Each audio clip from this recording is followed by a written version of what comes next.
Well, hello, and welcome to a Hey, new episode. Thanks for tuning it's in. How about this? We exchanged hurricane weather for a lot of heat in Yeah, Southern California. I mean, and who's saying global warming isn't real? Like it's over 100 degrees here in San Fernando Valley, and by the weekend it's supposed to be 70. Yes, I know. Well, a lot of people get confused with global warming. They make jokes about it who don't believe in it. But global warming is extreme weather conditions in either direction. Like there were times where we're going, man, it's pretty cold in Southern California. It's the same thing, but right now, Florida's supposed to have this giant hurricane. And I Yeah. feel like telling everyone I know in Florida, hey, don't worry about it. We've been through it in Southern California. It was a piece of cake. Of Oh course, no, it's they're not going to be getting the hit same hard. hurricane. They have like no electricity. They're getting Oh, flooded out. Yeah, they're getting a little harder than we did. definitely. A So real that's, hurricane. yeah, yeah, they're getting a Yes. real one. Last week I had brought on the Christian Dior lip oil, the Yeah. cherry oil lip oil, and I was talking about a dupe and I couldn't find it. Well, it was right in front of my face as my daughter showed me, but it's okay. So this is the dupe from Amazon. And you can actually get it with the little thing on the top. I just didn't care about that. But they have the same writing on it.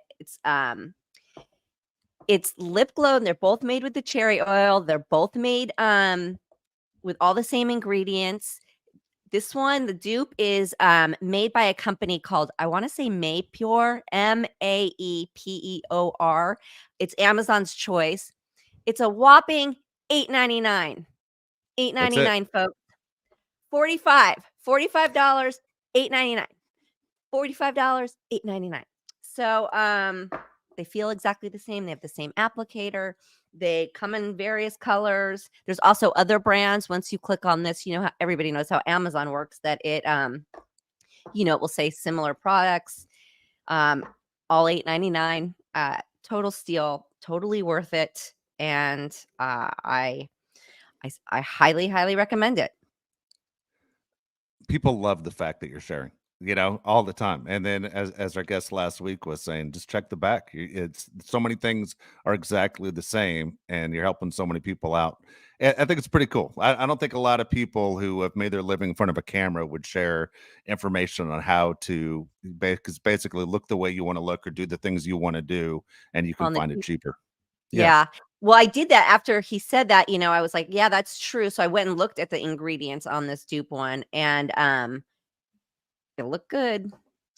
Looked Yep. good, feels good. Yeah, I'm into it because, and plus you lose them all the time, or if you use it a lot, it goes so fast. So to spend, 45 with tax and everything, it's over $50, opposed to 8.99 delivered. That's kind of a big deal. And Um, you're sharing it with your daughter. yeah, yeah. I'm like replacing them. I'm swapping them out. But yeah, that's the way it goes. So, what else? What's going on with you? Boy, I tell you what, it's summertime. I haven't done the usual beach deal. Like one thing about living in Southern California is you always like to know the beach is there, and I haven't been able to go. Like I'm completely have the tan. That's where my sleeve goes, and then Okay. white as a ghost. But my goal in the last month of so-called summer for people who don't live in Southern California, September really is the hottest month of the year. Is to get to the beach. Love when I'm at the beach. I don't have my phone with me. It's the one time I really feel relax, but I want to appreciate it. And I don't know about you, Nicole, because you've lived in California basically your whole life. I cannot figure out directions once I leave California. Like at least with the West, I know that's where the water is. And when I go to somewhere, it could be Nevada, it could be Arizona. I am so lost on directions that I have to use my phone all the time because I need at least one of them to know where I'm going west. And then when I go back east, like you have family that's back in New York, I get confused that the water's on the east, and then New York Oh, is crazy confusing because there's water on both sides. You're on an island basically, and yeah. I have the worst sense of direction. I realize as I get older, I have no idea where I am outside of living in Southern California. I can't figure anything out. You know what? I kind of am more of a visual person. So if I go Yeah. somewhere, I know how to get back visually. I don't think of like east, west, north, south. I don't really think about that unless I'm getting on the freeway here. And then I'm like doing the north weed, which way am I going? But and I rely so much on the navigation these days because you can then have a conversation in the car and you're not like forgetting where you're going. Exactly. Cause I don't know about you, but me and the girls can get to chatting. And Yeah. before you know it, I'm like in San Diego and I'm like, wait, wait a minute, this doesn't look right. Where do we go? What Yeah. happened here? So, yeah. So I just kind of try to do it by visuals. I have a question for you because I've Yeah. been watching the news and just going, I don't get it. What is the big deal about a little league baseball team winning a championship? Like, why this big, huge hoopla? Like, what parades, Yeah. flying around the United States? Like, what? These are kids. These are kids. So this is a big deal. You're talking to a guy that's been a baseball coach for 30 years, and I coached like 45 little league teams. Like I donated a ton of time to coach and even just little league baseball. Now my high school coach, but this is a big deal because even though it happened in your area, basically in El Segundo, meaning Los Angeles, there are over 8,000 little leagues in the world. And the fact that one team won it at a 8,000 and happened to be in Los Angeles, it is a big deal. And it's memory. I'm always for coaching. The wins and losses are great, but I'm all for great childhood memories. If we can help create great childhood memories, and now these kids on that team have it for the rest of their lives, there's a family, there's a bond. It is really, really cool. I don't know. I love it. I watch it every single year. I think it's awesome. Okay. I mean, I think it's great. I mean, super excited for them. Yeah, that's a huge accomplishment. I just don't understand making such a big deal about it. And then I heard one of the kids say this is a chance in a lifetime. I'm like, what are they, 12? How old are they? They're like, Well, it can't be over 15. And I'm like, a 12. chance in a lifetime. You're setting this kid up for disappointment because if this is the best time of his life, he's pretty screwed. Like where do you go from here? So that's the mom in me just like, oh my gosh, pipe down. But I guess because sports generate so much money that's why. And people probably have their eye on these players, right? Well, let me ask you a question on this. Well, a lot of the guys, by the way, who make it in Little League and are really good now, they don't become professional baseball players. Most of them don't. It's not very often that it happens because puberty happens, bodies change, and a lot of kids don't get better from this point on. This is it. But does it bother you, as someone who's a child actor, does it bother you that ABC and ESPN, Disney make a ton of money off of those 2 weeks of broadcasting games and the kids get nothing? Yeah. I mean, Yes, millions of of dollars. course. We're talking millions and millions of dollars. Yeah, of course. I mean, isn't sports like that anyway? Aren't players, don't they get like penalized and things taken away if they accept any kind of endorsements or money Not before anymore. they become a pro, before they're pro? No, they changed it the last couple of years. NIL, Oh, name, image, likeness. So you do get paid. College athletes now get paid. High school but players can get paid. you can't like for instance, you can't take sponsorship like money for housing and stuff like that. I just saw somebody they were talking about his Heisman trophy being Jerry was it Reggie Bush. Bush? Reggie Bush, Reggie right? Bush. That Um yeah, that was before the new rules. oh, okay. Okay, that's good. That's good to know because I don't keep up on that, Yeah. but I always thought, man, that is just wrong that you can't, anything to make your life better and easier if you're going to, sports to me is like, it's such a wild thing but it's up. People love it. People who love it. It generates a lot of money. It is what it is. I don't have to understand it, but I do understand how corporations work and how all of this works. Yeah. So I just always thought, yeah, that's just crazy that you can't take like comfort and take money and while you're spending all this money and putting all this energy into this sports to make these people all this money, why shouldn't they be able to give you a little kickback? So A I'm story glad to came hear out that. today. A story came out today that the quarterback at the University of Texas, who's never played a game, is going to make more money this year than the professional quarterback, the Cincinnati Bengals, who has been in a Super Bowl. That's how Oh, is much that money right? he's making off of his name, image, and likeness, that he has that much Okay. money coming his way, and he has never even played before. Oh my Kind of god. crazy. Okay, so this is a good Yeah. rule change. Okay, so we Yes. like this. Name, Okay. name, image, likeness. Yes. Wow. All right. Well, good. That's good. At least people are starting to share. But yeah, that's too bad about the kids. Does the coach get anything from Disney Nope. for Little League? Nothing. They get nothing. Coach Just probably gets in exposure. trouble for missing 2 weeks of work. He has a regular job. He probably gets yelled at when he comes back. Like, hey, this guy's been picking up your shifts. No joke. That you're missing time. See that? Yeah, that's a real disconnect for me. I don't. If Yeah. you're gonna make a big deal about it, at least like compensate these people. Yep. Agree. Wild. Wild. Agree. Well, today we've got a great guest. And with everything going on, like I don't know about you, but like this preparation for this hurricane, it was messing with me. I went to the market and it was like felt like the pandemic, it was very Exactly. pandemic-esque. And I was like, what are we really in store for? Like what's going on? And I was like, I don't know if I can take anymore, single mom just trying to like, put on the brave face for the kid. And she's like, what are you doing with all these battery lights and, candles and galoshes? And I was like, no, just in case. But, and luckily it was nothing, but it's mentally draining. So we have a great guest who is a psychology specialist. She's got a whole fresh take on, how to deal with stuff. I'll let her explain it because I am no psychologist. But let's introduce Dr. Amie Callon. Hi. Hi. Thank you so much for having me, guys. It's really a pleasure to be here. Thanks for joining us and giving us a little insight. Give us give us a little rundown on you and your practice and all that. Sure. First, I have to tell you, this is a bit of a trip for me because I grew up in Palos Verdes. You probably are both familiar with. Yeah, Of course. Okay. Yeah. And literally on Lenata Bay, like with the Bay Boys. And so I was one of the first girls on this surf team, but this was the culture I grew up in. And Baywatch was like the hottest show that I recall from my childhood. I'm not kidding you.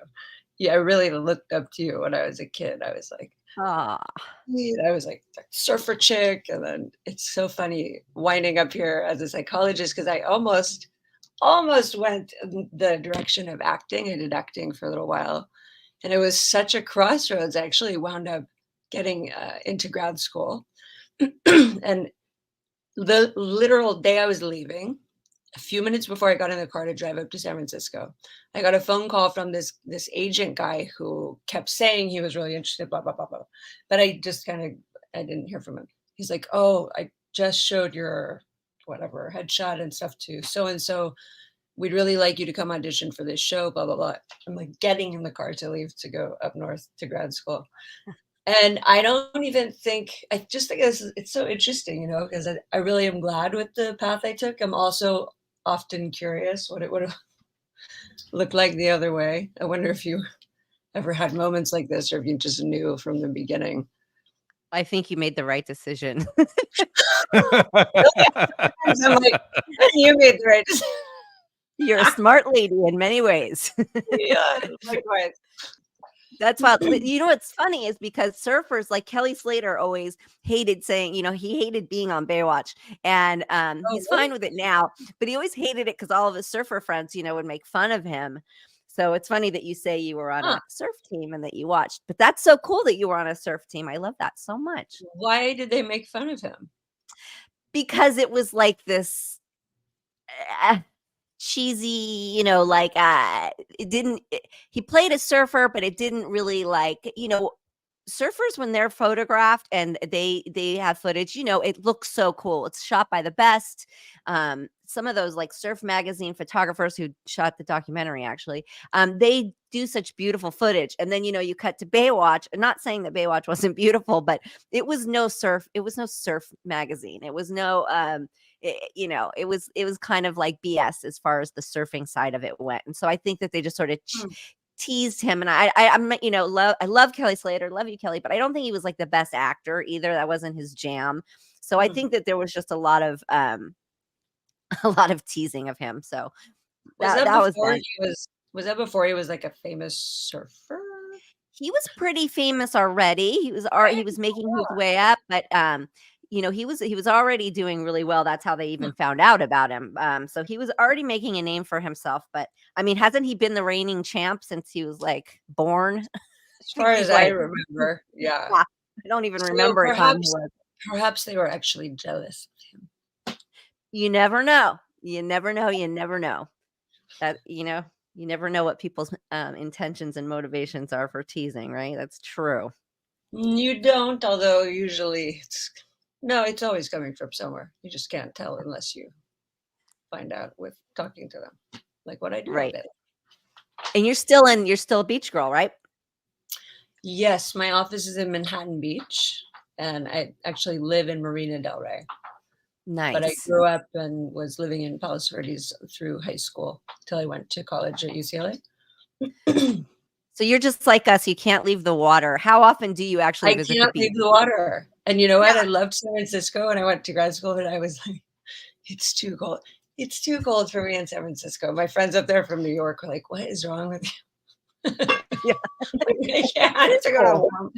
Going down back to the water where it's warm and I don't have to worry about big sharks, although now I do because things keep changing and now there's great whites everywhere. But Yeah. So do you actually get on the beach often?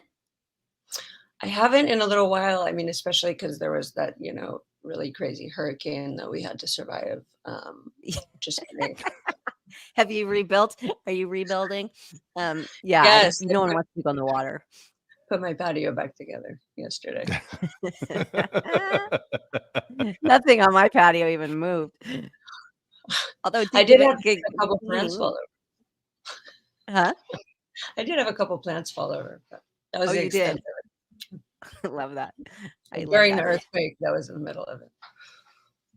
Yeah, that was the kicker. That was what was so weird. And it was kind of like without the earthquake, it really would have been such an uneventful day, right? At least that like Mother Nature was like, well, I'm gonna kick your butt with Here, something. at least Here here, we take go. this. Yeah. Yeah. You're getting it off easy. Here. So funny. Yeah, that was weird. Bizarre experience. Yeah. It really was. So tell us a little bit about your practice and like your philosophy. Sure. So I have a private group practice that I built. I've been going strong now about 17 years. It's been a wonderful experience. I've been in the South Bay doing private practice all that time. In Manhattan Beach now, started a little bit further towards PV, but kept creeping away from it a little bit. Great group of clinicians here. We really love having a space where people are really just genuine, kind of able to speak their mind, and there's not a whole lot of fluffy, phony stuff. That's just how I like it, how they like it. But we specialize in various things, but my main specialty is trauma, and in particular, something sometimes referred to as complex trauma. And so essentially, I'm sure you've probably heard something like that, or it's sometimes referred to as little t trauma or developmental trauma. But basically, it's as opposed to like war veteran trauma, where there's, often they've come back from war and there's a huge event. Complex trauma is a lot more sometimes kind of invisible to people. A lot of the time, it sort of happens chronically over time during development, and it's hard to notice. And it doesn't even have to be that anyone is like has negative intentions or anything. It can simply be a lack of emotional attunement, which that's a word I know we use in psychology that isn't necessarily in the actual dictionary. So, by the way, if I say any of those, please feel free to have me de-jargon it or something. But attunement, emotional attunement, especially, like it essentially means being able to respond to one's emotions in a way that is soothing. So, like when your baby cries, or you do your best to figure out what the need is, and then you meet the need. And if they're upset, you try to soothe them, right? But let's say, for example, you have a mother who is depressed and has her own history of trauma and hasn't been able to work through it. Babies are incredibly perceptive, so this starts very early, and they will pick up on slightest facial expressions, tone of voice, and very early on can learn that their needs, for example, might be too much of a burden, or they might threaten this really important bond they have with the caregiver. So what happens is a lot of the time, really from the beginning, for so many reasons, a person's authentic emotions, which makes up who we are essentially, how we really feel about things, what we need. People learn to push those down in order to maintain the needed bond with the caregiver. And this later on, as this goes on, and depending on various circumstances, can later on present as so many different things. I mean, people show up here. I work with people with eating disorders, with depression, with mood stuff, with, I mean, all kinds, a whole range. And I could safely say 99.9, maybe 100%. I mean, it kind of, in my view, comes back to some sort of missed attunement. And I want to be clear, it's really not like parent blaming. It's more about trying to finally understand the person's real experience, because our body remembers everything we've experienced, even all the emotions we push down. And so when it's disconnected, they wind up coming up later in weird ways that we can't recognize. That's why that word trigger actually comes from this, but people have overused that to death. So it basically has no meaning anymore, but essentially what that is. You know, I was reading How You Got Here. I believe that's what it's called. And I'm actually listening to it. It's my first audiobook, and I read pretty Oh, quickly, so audiobooks are hard, but it's How You Got Here, and Oprah is narrating it. But they talk about that the same thing you're talking about, but they call it inherited trauma, right? Is that the same well, thing? Where that's another element. Yeah. I mean, I would say that's part of it. It kind of has to be, because we also arrive and we inherit all sorts of trauma from our ancestors, not even just like, not genetically necessarily, but when trauma has to stay repressed, and often that's also the case in order to survive. Like if you go through an intense trauma and you're a little kid and there's no one around to help you deal with the emotions, your brain literally walls it off in order to survive. That's why most of the time when people begin therapy with me and been a history of trauma, inevitably they'll say either they don't really remember much from their childhood, or they'll say, I don't remember much from my childhood and I don't remember anything before the age of blank. And then later on, we usually find out sort of what happened at that age.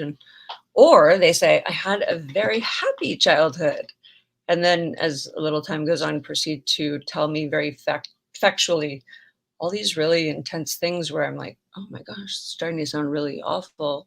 But they kind of are detached from it as they're talking about it and insisting that it was very happy and would feel ungrateful if they were to say anything negative about it. right. You know, I can really relate to that because I suffered some trauma when I was younger, and I really put it in a box and shelved it and put it away and didn't really think about it, denied that it ever happened for most of my Mhm. life until I finally was like, no, like that this is so unhealthy. You know, when somebody they just asked me the right question one day, and I just Mm. was like, let's open that box. Let's get that down off the shelf. And I think that and you know, you don't have to like I think people just need to be more open to getting mental health care in Mhm. however that is for them, because I think people don't realize like what you're saying in that Yeah, because you do block it out, and you don't realize that it's been passed on, or you know, this has triggered that and you just don't remember. And I think that a lot of people have such a negative connotation when it comes to mental health care, and it means that you're crazy, or it means like, you know, absolutely. you're in turmoil, or something like that, instead of just, you know, taking it like people go to the gym to work on their bodies, right? People eat healthy to not get ill. You know, it's all part of the body and taking care of it. You wear Absolutely. comfortable shoes so you're not in pain. I mean, we take care Yeah. of ourselves in every way, Yeah. but some reason there's a stigma on taking care of your brain and your emotions, and I find that so baffling. It is such an important point you're bringing up, because it's even that still is pretty powerful. I mean, it's less than it used to be, but I think something that relates to that is also how we maybe as a country, I think, have sort of come to almost like understand emotions less or something. I want to believe it used to be different. I don't know. But in a lot of ways, it feels a bit like a silent epidemic to me. What I mean by that is, um, so from my view, our emotions drive everything that we do. So, like, they tell us who we are, they tell us how we feel about things, you know. And most people seem to have very little vocabulary for their emotions, or have a hard time even accessing them or knowing how to talk about them. This can be for a number of reasons, but it really blows my mind that this is not something integrated naturally into the schools, school system right from an early age. I mean, with this being, we're really in a severe mental health crisis right now. The suicide rates are higher than they've ever been. I mean, Yeah. just it's unbelievable. I think last year there were 50,000 deaths is what the CDC recorded. 50,000 people killed themselves in this country. And then same thing, I've been following the gun violence, the mass shooting stuff for maybe 10, 15 years now. And every year it's gone up steadily. And now it's at a point where it's not only every day, it's several times a day.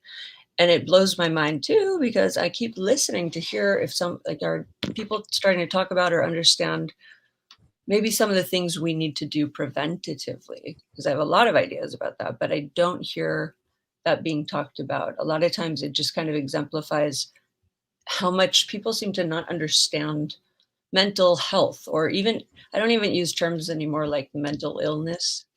There's really not this black and white. It's not like over here you are ill and over here you are healthy. We're on a continuum. That's part of what has stigmatized it. Same with emotions. It's like people will maybe have learned that expressing anger is bad and makes them a bad person if they feel angry. This is actually kind of nuts if you think about it. If you understand that emotions are just, they naturally come up. They're not the thing we can control. This gets so emotions and behavior get conflated a lot, like as if they're one thing. The behaviors we can control, not the emotions. So our emotions are whatever they are. They're all okay. If you get angry, even if it's rage, whatever, the choice we have is how we respond to the emotions. This is a thing I think people really kind of have to grapple with or struggle with at first.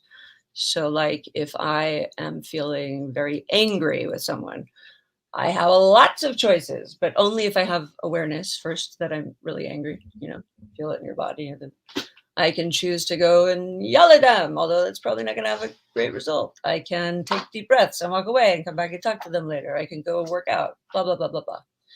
Right. And that will affect how you feel later on. But that's where the choice is. And so even when I hear things talked about like choose happiness, or good vibes only, or only, like there's like it's almost like people just kind of got confused or something and ran with it. Like the idea of trying to be happy all the time is very unhealthy and unnatural.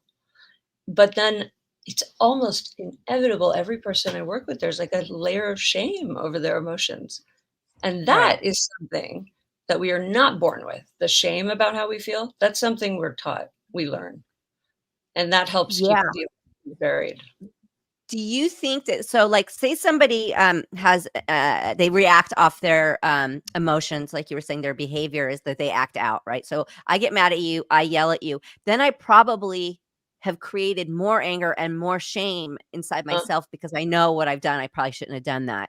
Right. It's like now you're ashamed that you just yelled at somebody and, made a huge scene, and now you're in a fight. And if it's a loved one, they won't talk to you. And it's like, it's such a snowball, right? Yeah, and it happens so fast. Usually you really have to slow it down to even understand that, like, there's an event happening, then there's your emotional experience in response to it. Then if you're aware of your emotions, you can decide how you want to respond and think about what might happen if you respond that way. That really requires slowing it down. So yeah, you're absolutely right. It's like this quick cycle.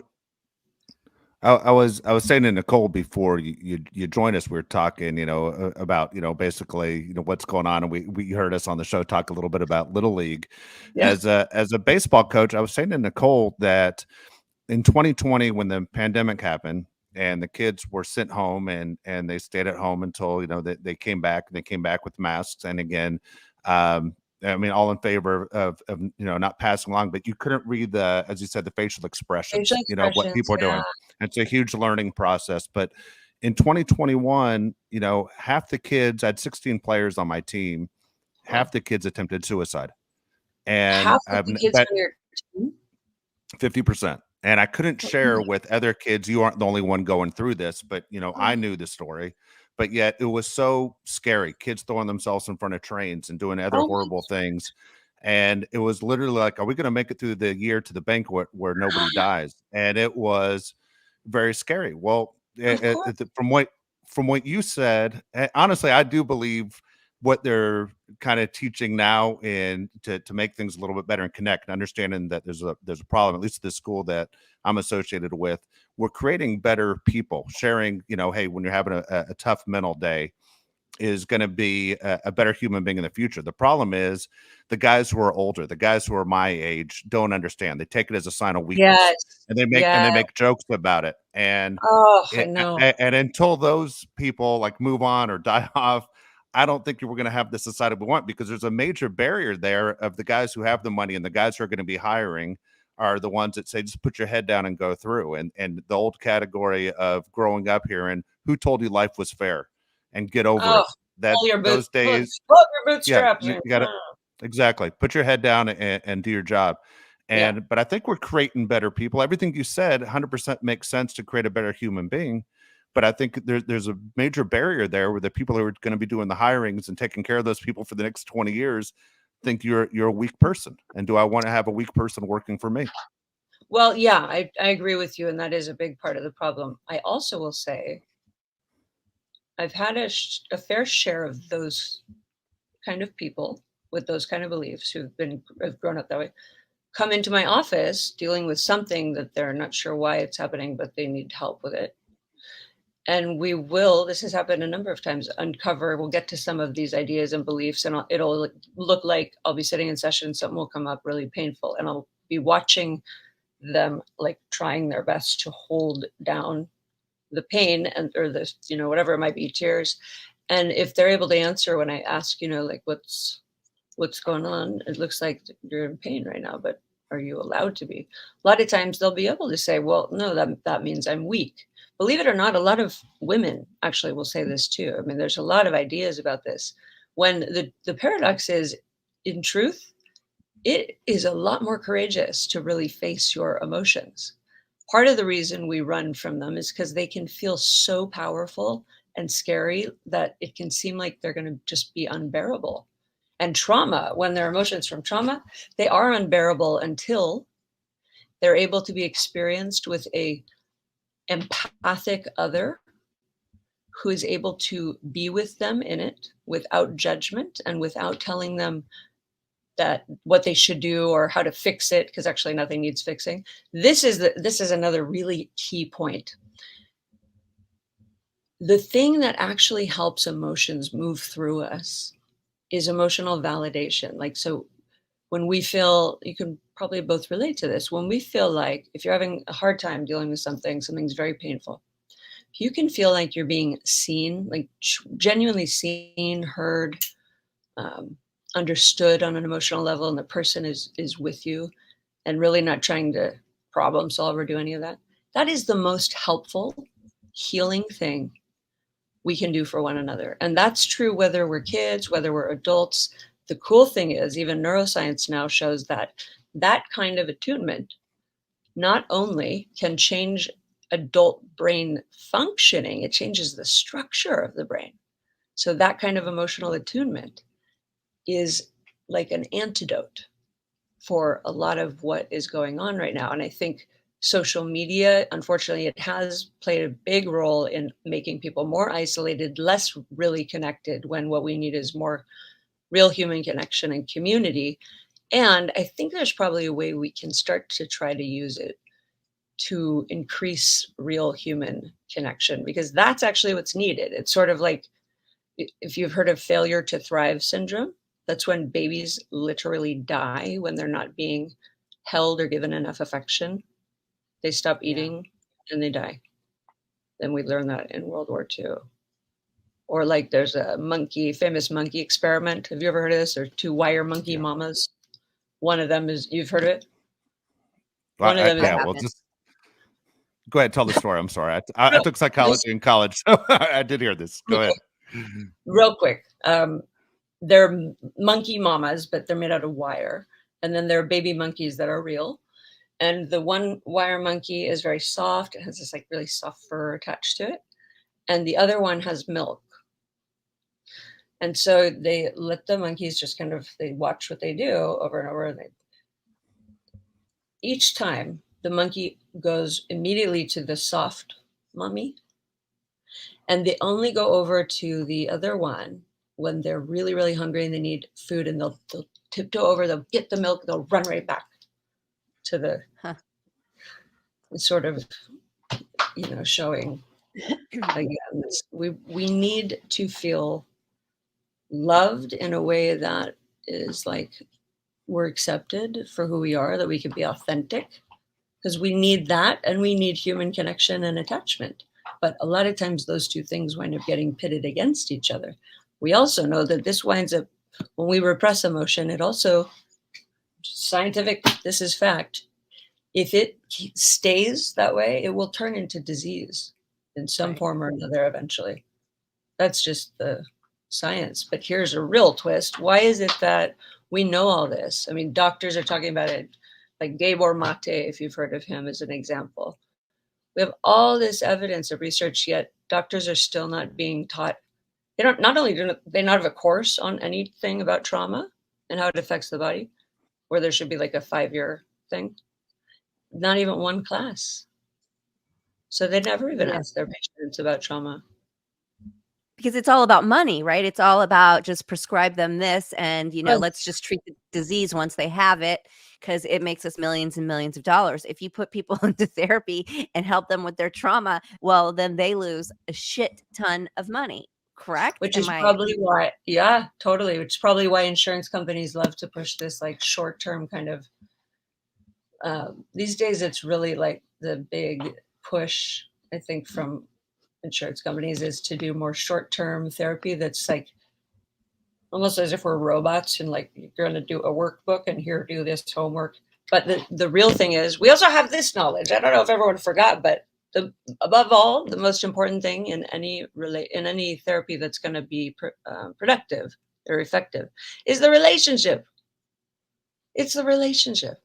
It's how you feel with the other person. Like you mentioned, someone asked you a certain question, like the right way, I think you said, or something, and you were like, okay, I'm ready to deal with this. I would bet, and tell me if I'm wrong, that you also felt some sort of emotional safety with that person. Yeah. Yes. Yes, I did.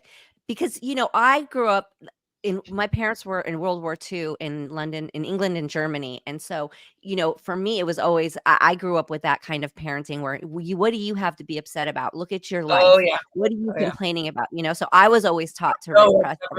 So when anything traumatic happened to me, I would tell my inner child would tell myself, you have such a good life. What are you complaining about? Right. Because it was just, there's the shame about your feelings. There's the shame part. Yeah. And when I first started going to therapy, my mom got angry with me. And instead of saying like, good for you, working on yourself, she got angry and she goes, and let me guess, you're going to come back and you're going to blame me for everything, and it was that stigma. And I was like, God, it's so weird because we haven't even talked about you yet. It's like, she was a bit of a narcissist anyways, but it was like, we haven't even got there yet. And I already feeling better. We're talking about things about me, not about, you. So it's just, there's that shame. And I was raised that way. So yes, when somebody, I don't know if it was just the right day. I was in the right mood. It was the right person. I don't know what it was, where I'm at in life. It just suddenly, like opened. It was like you were ready. A light came on. Yeah, I was ready. Yeah. I had a similar experience, and it was with finally finding the right therapist. And also I've been trained in contemporary psychoanalysis. That's different from Freudian, please understand, very, very different. People often confuse that, but they require you to go through something of your own analysis with a contemporary analyst. Anyway, I luckily found a really wonderful person that I would say helped me face the stuff I didn't even realize at the time I was running from. And it was the most powerful, impactful shift of my life. And it was several years, but it was like sort of leaning into the fear, walking into the darkness, so to speak. By darkness, I don't mean bad, and I don't even think emotions should be categorized as negative or positive. They're all okay. But being able to feel safe enough with this person that we were both in there together, I wasn't being judged, and I could actually feel. And so it's like, all the stuff your body's been carrying around, the emotional memory. Now there's meaning around it. And there's like we call it integration. So when this happens, that's what we're aiming for. And you become more of like a whole person, because all those split off parts of us, those emotional states that are split off, they're a part of us. And so a lot of times we're running from them, or we want to kill them off because of the shame. But actually, it's like you don't want to cut off your right arm, right? Even if you think it doesn't look good. Right. And you're right. People are running from it, hiding it, covering it up, disguising it. I was in my doctor's office, and she's my general. She's this wonderful lady from India, and she's not big on medications and stuff like that. But anyways, while I'm waiting for her, excuse me, she's in the room next door with a guy, and I can hear them clearly. And he says, he starts asking for a medication, and she said, "I'm your general. You need to go see, your therapist or your psychiatrist or your psychologist, she's whatever." a good doctor. She's a good doctor. She said, "And you should probably have a number of sessions with them before you start taking any of this kind of medication." And she said, "And I don't prescribe that. That's not who I am." So then he asked for another prescription for something else. And she goes, "Well, you need to go see like a cardiologist." I think it was what she said for that. And he says something about, "These are just simple prescriptions. These are simple medicines." And he starts yelling at her, and she loses it. And she starts getting on her phone. She's like, "Let me show you something." And I can hear her. And she said, "There's no such thing as simple medication. You think it's simple because you're just popping a pill in your mouth with some water. There's black labels on every single one, lists and lists of why medication is bad." And That's right. She made him leave. She asked him to leave, and it was wild. And she came in and she vented to me, and she's like, "The concept of simple medication, the fact that he could say that," she goes, "it just really pisses me off, because there's no such thing." I really like her. I know, she's really, really She's cool. really good. And, I'm serious. I mean, I'm really impressed, and I have a lot of respect for the way she handled that. Because yes, there are no simple medications. And do you know how many doctors that are not psychiatrists and not trained at all in mental health are prescribing like gynecologists? "Oh, you want some Xanax? Oh, you want some antidepressant?" All the time, all over the place. It is wild. It's And so also, wild. just like he's probably wanting to keep running from whatever emotional stuff he hasn't dealt with, right? And thinking that if I just get the right medication, it'll help me avoid that, continue to avoid it. By the way, this is how addiction happens, this is how all kinds of eating disorder, blah, blah, blah. There's no such thing as simple emotional worlds either. If you've lived on this planet and you're an adult and gone through all these experiences, there's a complex emotional world under there that we kind of are afraid of at first, but is actually, it's like the golden compass ready to show you who you really are and get to live a much richer life. Yeah, I love that. I love your whole philosophy. And thank you for coming on. And like, people really need to be more comfortable with embracing everything that they've got going on, and know that it's what makes you beautiful. It's what makes you you. And how boring would it be if we really all were just happy? If It would be so boring. Wasn't perfect, and we're So also boring. happy. Boring. We also especially wouldn't for be able me. to I have, like the dark shit. we Yeah. wouldn't have any real deep connections, the stuff that's the antidote. You actually have to be vulnerable and be willing to share what you're really feeling, all of the ones you like and don't like, in order for there to be a real deep connection that's meaningful created. People feel so much more alive and rejuvenated when that happens. It's really interesting. I'll notice it in practice. Like if I start getting sleepy all of a sudden, and I'll be like, "Oh, that's interesting." Usually I'll notice somewhere along the way there became a disconnect in the like the emotional connection. And if I can find my way back to it, it's pretty amazing how quickly I will feel awake again. It's like brings energy, the real authentic connection. Yeah. 100%. And let me just say, people, we would not have comedy. We would not even have humor if it wasn't for the bad stuff, That's or that right. Quote All unquote bad stuff. We wouldn't Yes, even all have the humor. best. We'd have nothing to laugh about. So Have you get noticed in all the touch best with us. comedians tend to Always. also have pretty dark, like other side, Yeah. 100%. And they talk about all the dark, and somehow they make it funny, and we Right, sit there and right. laugh and don't even realize that without it, the world doesn't go round. So No, we're all thank human. you. You're welcome. I just wanted to say this one quote kind of captures a lot of what I think is so important. And I can't find the actual author. It always just says Scottish proverb. So I'm sorry, author, if you're out there, please tell me who you are. But the quote is, "They talk of my drinking, but never my thirst." Ha. That's, ooh, you kind of gave me chills. You kind of gave me chills. I read a book every day called The Promise of a New Day.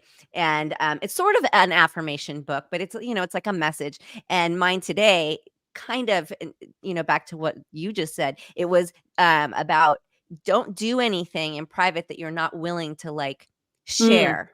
Right. mhm, So, because it causes shame. And so if you're making choices that you don't want everybody to know about and you're not free to talk about, like, don't do them. mhm, Right? mhm. So it's sort of, Yeah. I don't know. I don't know why it reminded me of that, but it's sort of the same thing of like, think of why you're doing it, not what you're Why? The doing. why, right? Yeah. It's like the focus on diagnoses and symptoms and blah, blah, blah. It's just got to stop with that being the emphasis. It doesn't tell us anything about what's happening that led to that. And when you understand what's happening with the person, it's amazing because the symptoms naturally start to go away. I can say this, I've seen it happen over and over and over. Love that. And thank you. Thank you for being there for people. And Thank again, you. Dr. Amie Callon in Manhattan Beach, if anybody is in the area and needs a great doctor. And so thank you just so much for sharing with us and bringing Thank light you to so this much for very having me. important issue. You guys are very lovely and pleasant to talk with. I really As are appreciated it. you. Thank you Yeah. And so you're really much. pretty to look at. And so are Not you. only is she pretty on the outside, she's pretty on the inside. She's smart in the brain. She's got it going on. And She's so got are it. you. Oh, So are you. I Do don't. you I don't watch have me the. I when I don't have the looked up to you brain. my entire childhood?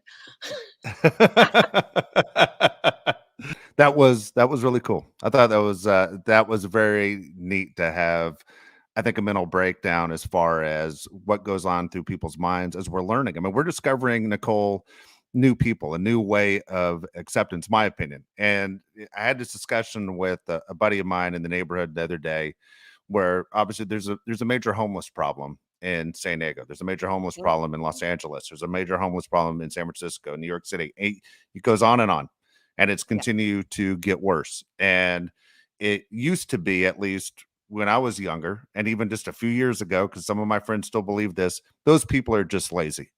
Well, it's not the lazy people exactly. It's the No, people, it's because there are not. tons of programs out there now to help the people out who want to change their lives and move in the right direction. There are a lot of programs.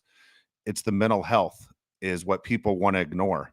And the fact that, we have people like our guest who is pointing out, you have to get in touch with what's going on with your brain. And if you can't figure it out, someone can help you figure it out so you can move on to have a successful life. But acceptance is a big deal to understand. Hey, you might be making it through day by day, but the person next to you, I guarantee you, someone within eyesight's not making it through on a regular basis. They're struggling.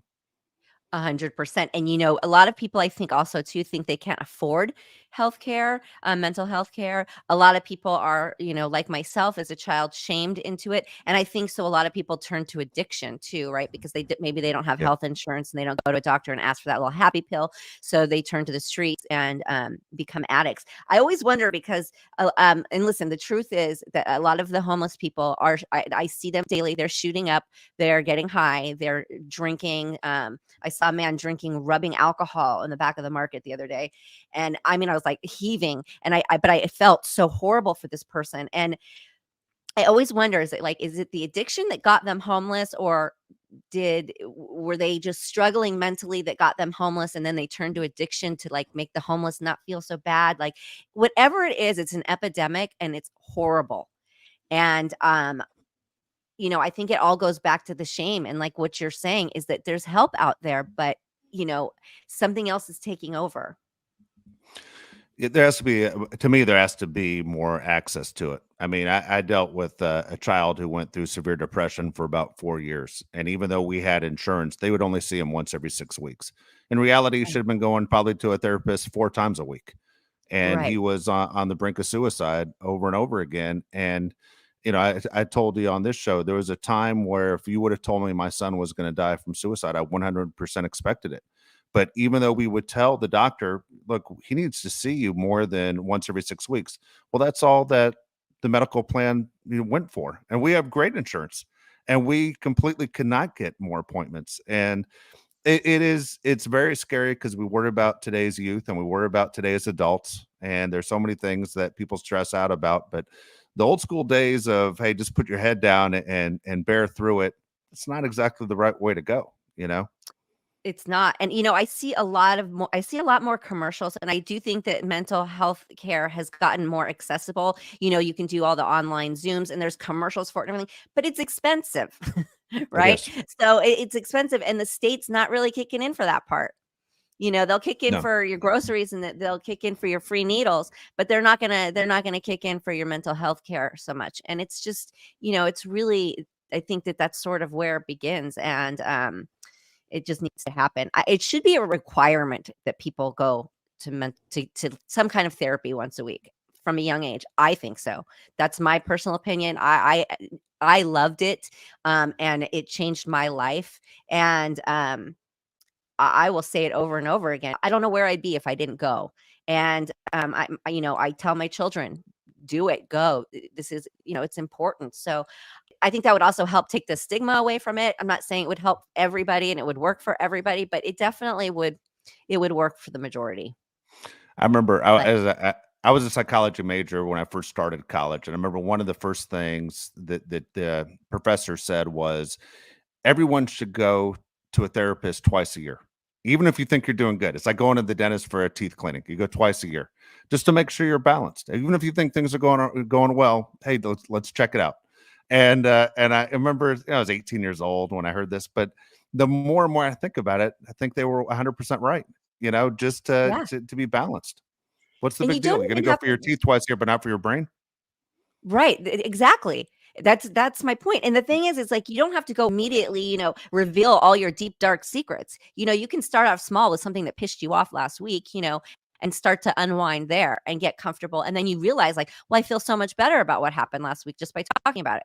And then you start to like open up, and it just creates this comfort, this comfortable place, a safe zone, so to speak. And I just think that people don't realize that. I think they think they're going to go in and be judged and have to tell everything horrible that ever happened to them. And, they think that it works like that, but it doesn't. You can just No. baby steps. You just go in and talk about, what, today this person yelled at me for no reason and I got angry, whatever it is.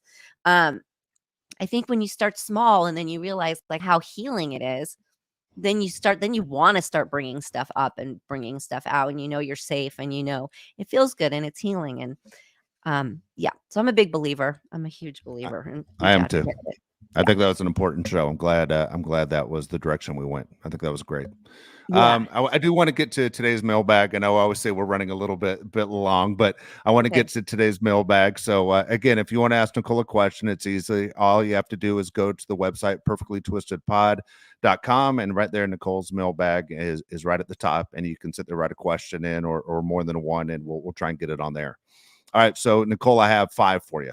Okay, today. Okay. First one's from Curtis. It says, what is your favorite kind of movie to be in? Is it action or comedy or drama? I mean, my first instinct is going to say action because I love action. I love stunts. We've talked about this. I love the energy of it.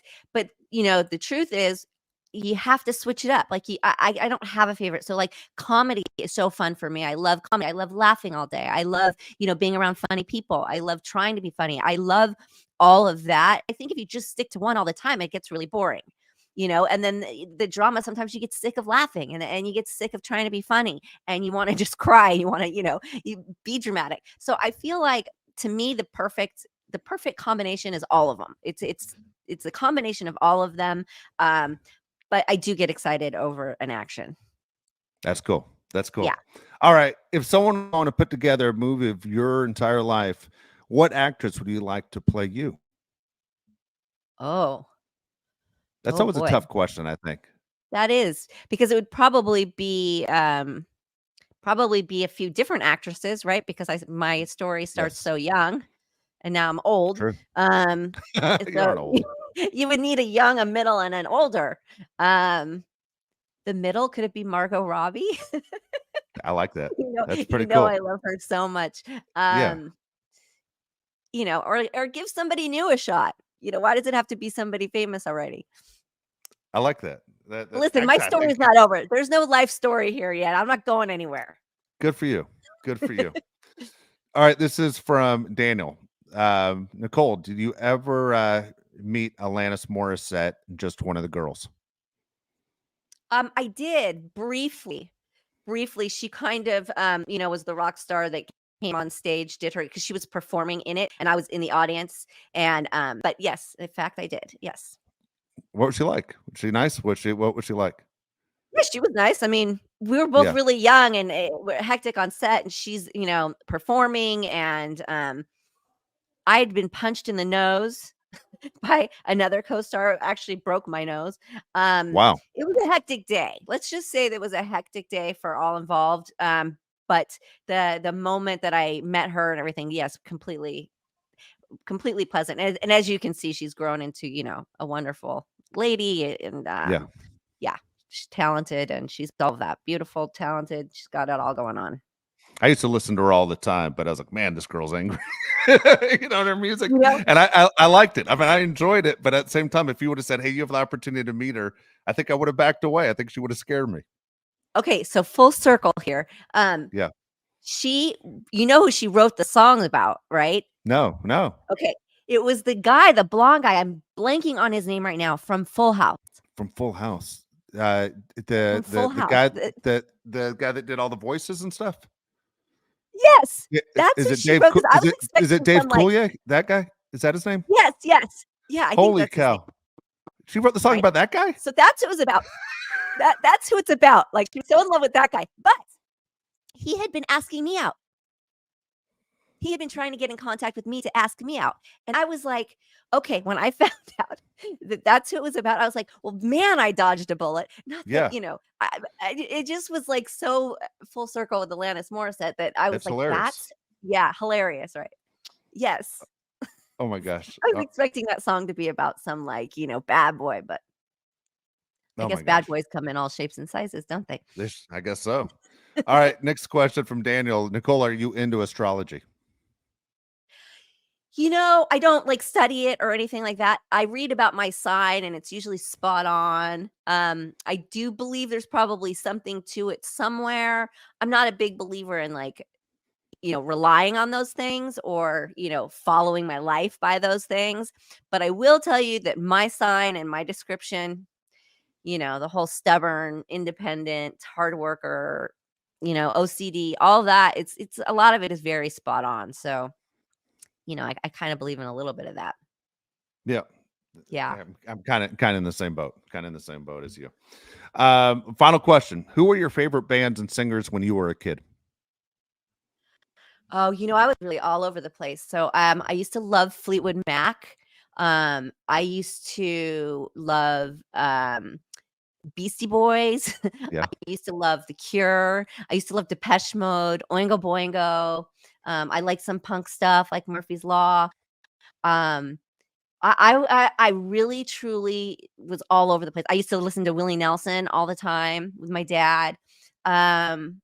So it was like that. That's where it's what I'm still like that. Whatever mood I'm in is what I put on.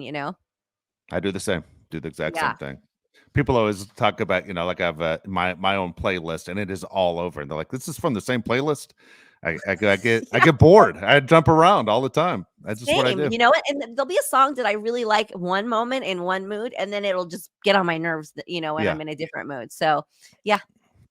There you go. All right. Well, that's it. We knocked them all out. Again, if you want to ask a question to Nicole, it's easy. All you have to do is go to the website, perfectlytwistedpod.com, look at Nicole's mailbag, write it in, and we'll try and get it on there.